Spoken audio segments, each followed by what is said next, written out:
était là depuis si longtemps, il lui demanda « Veux-tu être guéri ?»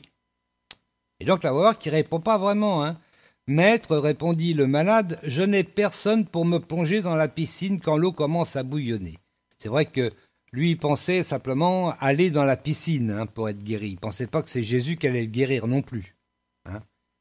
Pour remettre un petit peu les choses en place. Oui, pour lui, être guéri, c'était aller dans la piscine. Mais comme il y avait personne pour le porter, il n'était pas guéri. Et donc, c'est ce qu'il dit. « Le temps que je me traîne là-bas, un autre y arrive avant moi. » Eh bien, lui dit Jésus, « Lève-toi, prends ta natte et marche. » À l'instant même, l'homme fut guéri et prit sa natte et se mit à marcher. Mais cela se... Alors, ça aurait pu être au verset 10, d'ailleurs, la fin du verset, qui dit donc « Mais cela se passait un jour de sabbat. » On va voir pourquoi au verset 10, pourquoi ça pose un problème. Voilà, donc, vous voyez, il l'a pas touché, rien, il a rien fait, il était guéri. Voilà, il lui a dit simplement, lève-toi, prends ta natte et marche. Il lui a simplement demandé s'il voulait être guéri. Voilà, il a même pas dit, tu es guéri, ou non, prends ta natte et marche, pouf, allez. C'est sans doute, je pense, un des miracles décrits de Jésus, qui est le plus simple. Hein. Oui. Hein, bon. Il y a peut-être aussi celui où il descend l'homme par le toit, et c'est un petit peu pareil. Hein. Il lui dit, vas-y, prends ta natte et marche. Alors, on va passer à la question suivante. Faut pas qu'on aille trop vite quand même. Qui dénonça Jésus au chef des Juifs? Qui dénonça Jésus au chef des Juifs? Est-ce que c'est le malade guéri? Est-ce que c'est un des chefs des Juifs? Oh, coquin. Ou est-ce que c'est Jésus lui-même? Ah, elle est bizarre ma question. Hein. Qui dénonça Jésus au chef des Juifs? Le malade guéri, un des chefs des Juifs ou Jésus lui-même? Allez, 10 secondes.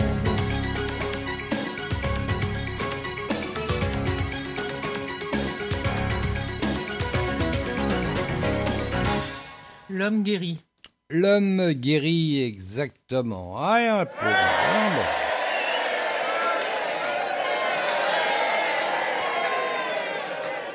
Ah oui, mais bon, c'était pas méchamment hein, qu'il le dit. Hein. Attendez. Mais non. Si non plus. Alors, on lui avait posé une question, il a répondu à la question, c'est tout. Exactement. En premier temps, il savait pas d'ailleurs. Et puis après, bon, il a su. Alors, on va lire ça, c'est au verset 15, donc on en est au 10. Les responsables des Juifs interpellèrent donc l'homme qui venait d'être guéri. « C'est le sabbat, tu n'as pas le droit de porter cette natte. » Vous vous rendez compte, même une natte, il ne pouvait pas le porter pendant le sabbat. Mais répliqua-t-il, celui qui m'a guéri m'a dit, « Prends ta natte et marche. » Et qui t'a dit cela lui demandèrent-ils. Mais l'homme qui avait été guéri ignorait qui c'était. Car Jésus avait disparu dans la foule qui se pressait en cet endroit. Peu de temps après, Jésus le rencontra dans la cour du temple. « Te voilà guéri, lui dit-il, mais veille à ne plus pécher pour qu'il ne t'arrive rien de pire. » Et l'homme alla annoncer au chef des Juifs que c'était Jésus qui l'avait guéri. Voilà, mais il a dit ça pas méchamment, il n'a pas été payé, c'est pas Judas non plus, hein, attention. Ah ben non, mais lui, écoute... Ils m'ont demandé qui c'était, maintenant que je le sais, je vais leur dire, et puis ça là, et puis c'est tout. Oh, oui. Et on va passer à la question suivante, normalement, si tout va bien. Alors, voilà, 5e question. Les chefs des Juifs pensaient que Jésus se faisait supérieur à Dieu, égal à Dieu ou inférieur à Dieu. Non. Les chefs des Juifs pensaient que Jésus se faisait supérieur à Dieu, égal à Dieu ou inférieur à Dieu. Allez, 10 secondes.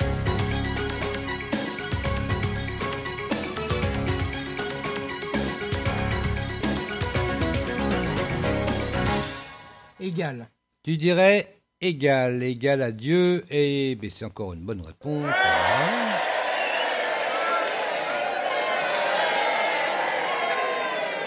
Eh oui, égal à Dieu, ce qui pour les Juifs était déjà beaucoup. Oh, c'était beaucoup ça. On va lire ça, c'est au verset 18. Les chefs des Juifs se mirent donc à accuser Jésus parce qu'il avait fait cela le jour du sabbat.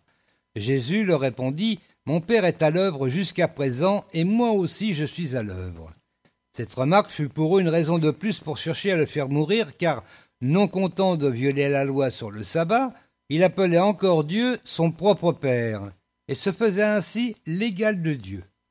Voilà. Ah bah c'est pas la première fois que Jésus a des problèmes avec les chefs des Juifs à propos du sabbat. Hein. De Jésus, toute façon, le Fils est toujours l'égal du Père. Hein. Oui, exactement. Ah, ça dépend. Les fils, ils font mieux que le père. Ah ben, mais bon, là, c'est pas le cas. Hein. Bon. Allez, ben, on va passer à la question suivante. C'est la 6e question. Ben, c'est la dernière question avant la pause musicale. Le Père rend la vie, donne la vie ou prête la vie. Le Père rend la vie, donne la vie ou prête la vie. Ah ben, allez, 10 secondes.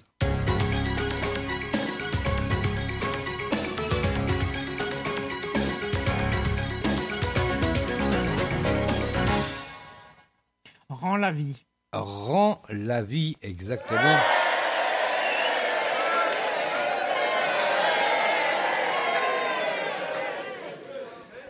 Alors là, on aborde donc pour moi, les versets qui ont plusieurs sens. Moi ça me paraît évident. Et puis, il y a beaucoup de versets, surtout dans Jean, où un jour vous lisez un verset, par exemple, ça va vous dire quelque chose. Et puis, 6 mois après, vous le relisez, ça va vous dire autre chose. Alors, on va déjà lire. Hein, c'est au verset 21, donc 19, allons-y. Jésus répondit à ces reproches en leur disant « Vraiment, je vous l'assure, le Fils ne peut rien faire de sa propre initiative. Il agit seulement d'après ce qu'il doit faire au Père. Tout ce que le Père, le Fils le fait également. Tout ce que fait le Père, le Fils le fait également. Car le Père aime le Fils et lui montre tout ce qu'il fait. Il lui donnera même le pouvoir d'accomplir des œuvres plus grandes que toutes celles que vous avez vues jusqu'à présent, et vous en serez stupéfaits. De plus, ce n'est pas le Père qui prononce le jugement sur les hommes, il a remis tout jugement au Fils, afin que tous les hommes honorent le Fils au même titre que le Père. Ne pas honorer le Fils, c'est ne pas honorer le Père qui l'a envoyé. Oui, vraiment, je vous l'assure, celui qui écoute ce que je dis et qui place sa confiance dans le Père qui m'a envoyé, possède dès à présent la vie éternelle et il ne sera pas condamné, il est déjà passé de la mort à la vie. Oui, vraiment, je vous l'assure, l'heure vient, et elle est déjà là, où les morts entendront la voix du Fils de Dieu, et tous ceux qui l'auront entendu vivront. En effet, comme le Père possède la vie en lui-même, il a accordé au Fils d'avoir la vie en lui-même.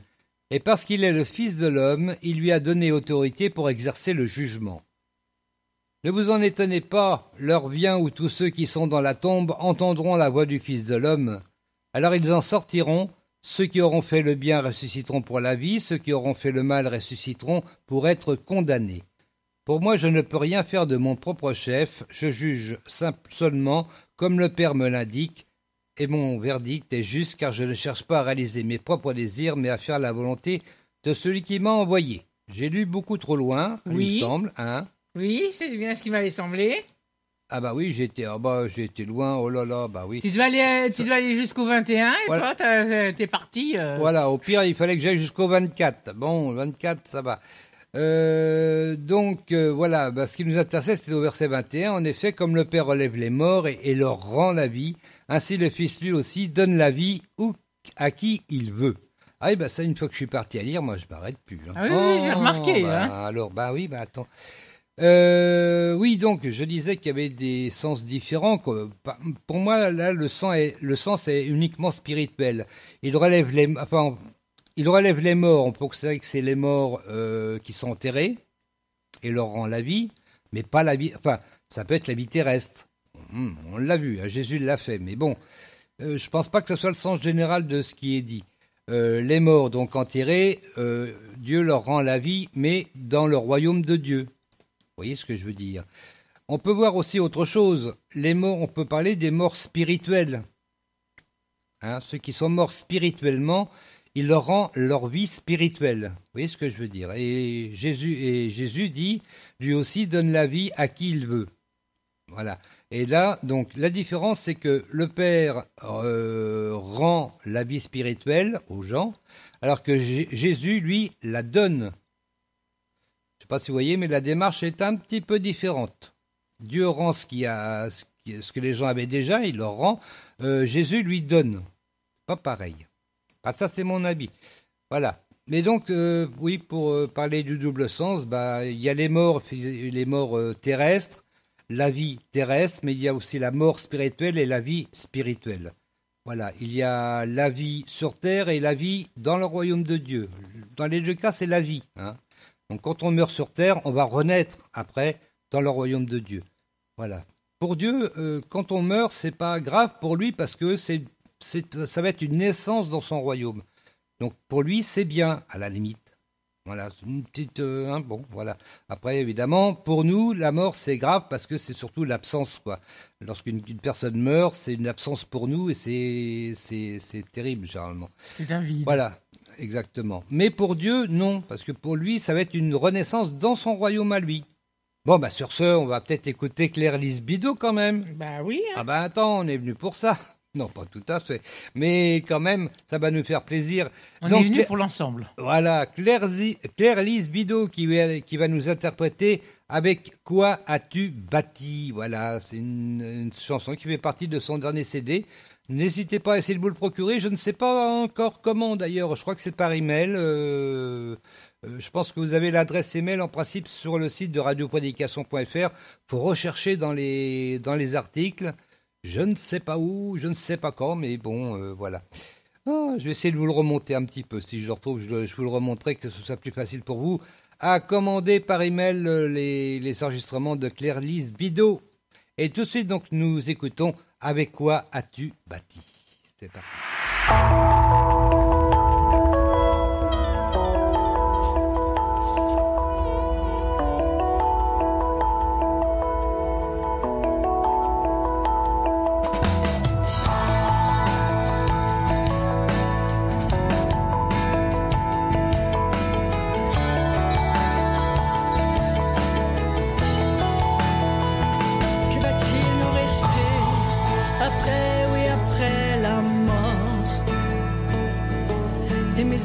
Des richesses, là règne le pouvoir, les projets, la réussite ou bien la gloire, nos sentiments, nos œuvres, nos bienfaits, rien ne subsistera au travers du feu, tout va brûler.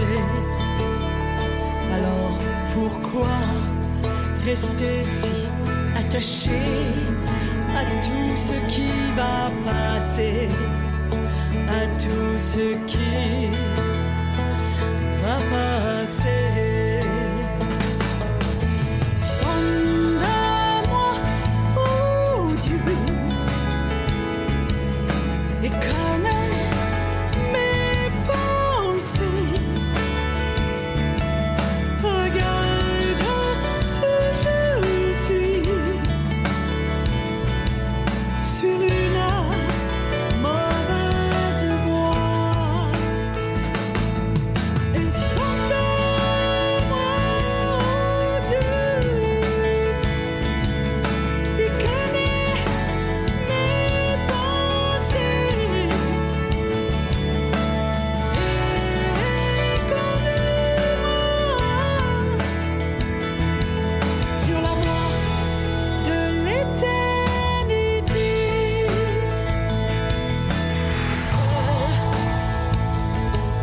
Trois choses subsisteront.